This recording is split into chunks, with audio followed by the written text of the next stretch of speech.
So Kathryn, as many of you know, is a director of the Menzies Foundation, but probably much more significantly, given the size of the Menzies Foundation compared to the size of the Paul Ramsay Foundation, is also a director of the Paul Ramsay Foundation. And I am, don't look at me aghast, it's true, Kathryn. No, that's all right. Because you know the answer, well, it doesn't matter what the question is, it's going to be choose your CEO wisely.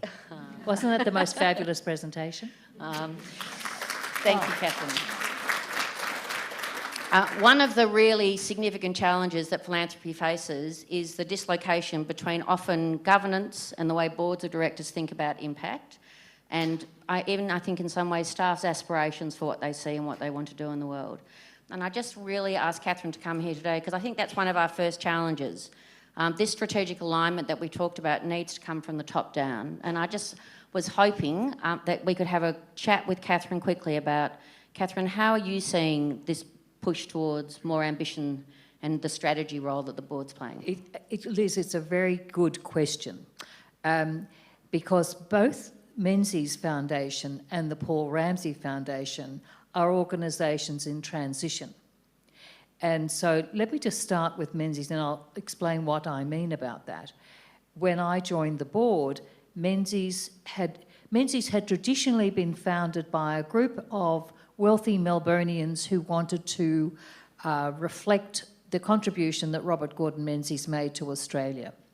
Very laudable goal in the mid-1960s.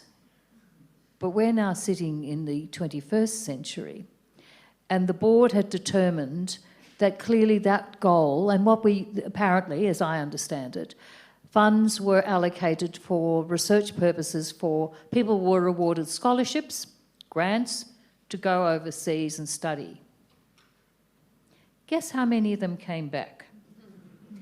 You know the number. So it was quite clear to some board members that there needed to be a rethink.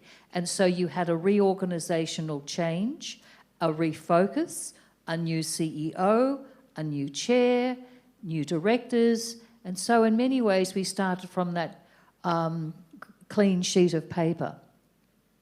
And I do mean we chose the CEO wisely because it wasn't the whole purpose for Menzies is that effective change that takes our community in its current situation to a better place and beyond. And so we'll be talking today about the pillars that Menzies is using to do that.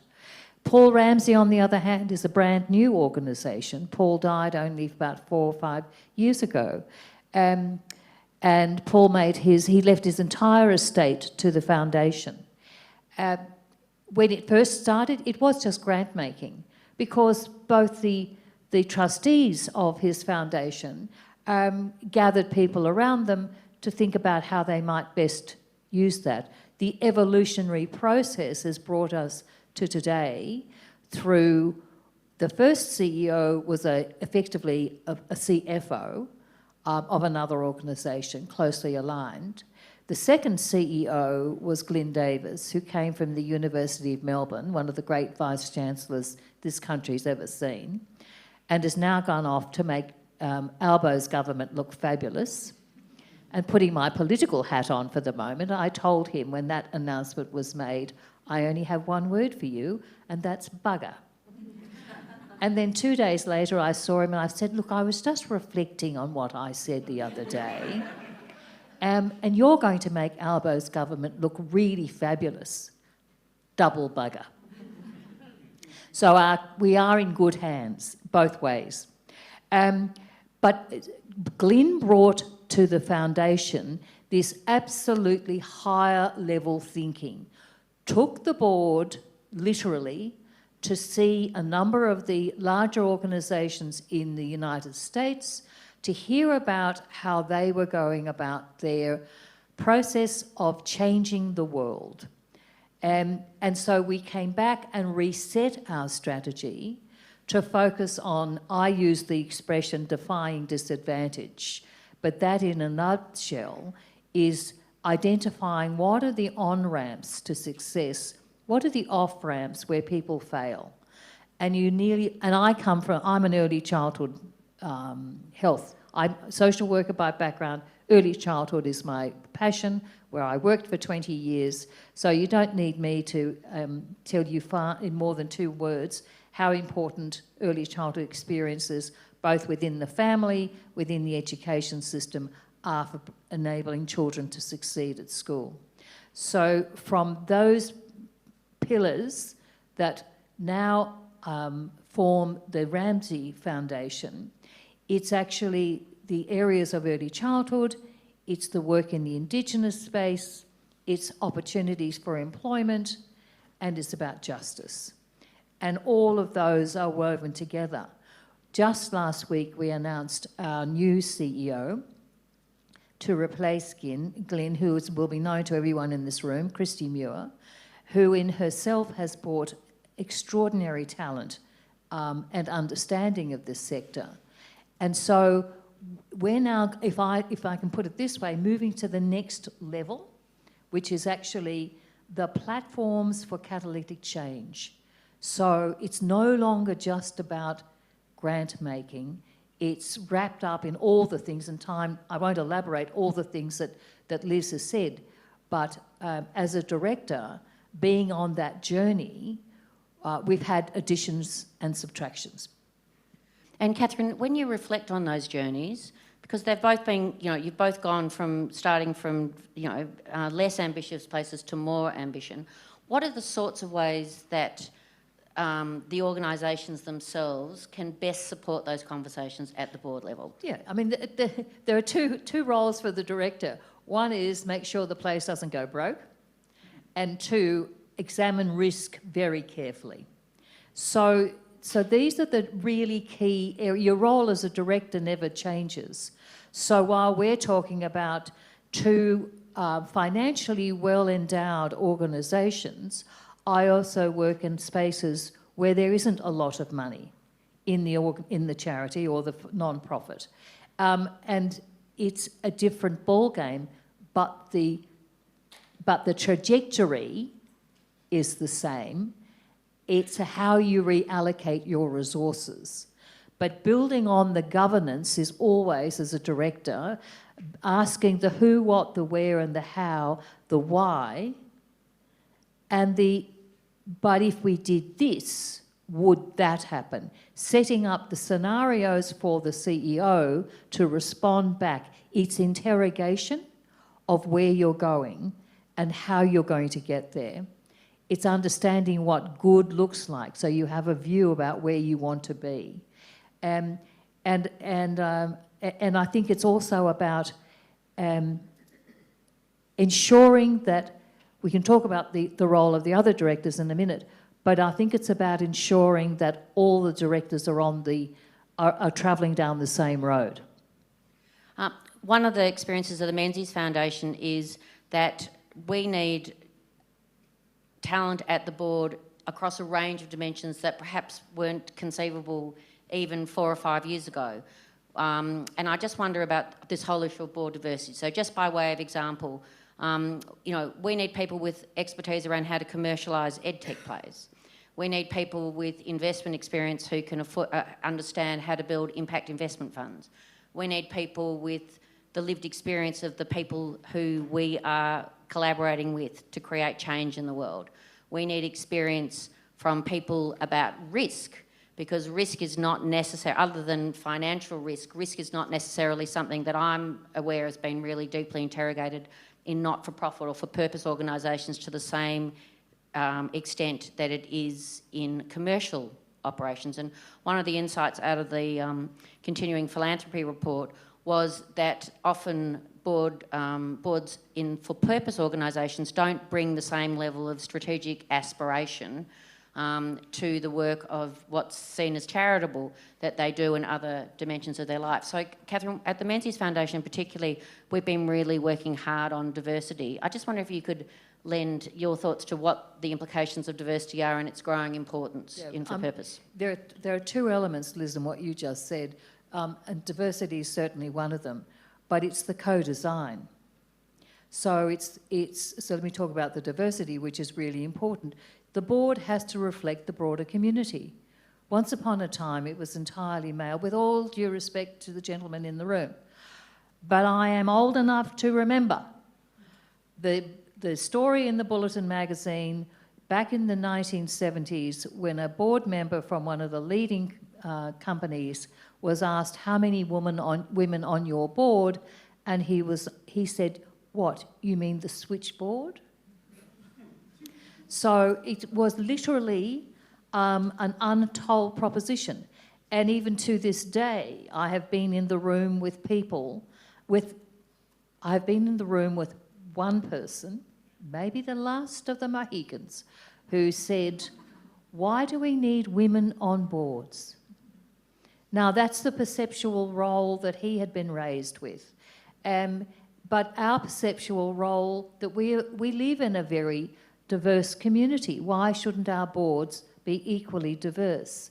And we, in both Menzies and at Paul Ramsay, seek people whose voices are diverse, both within the organisation and on the board.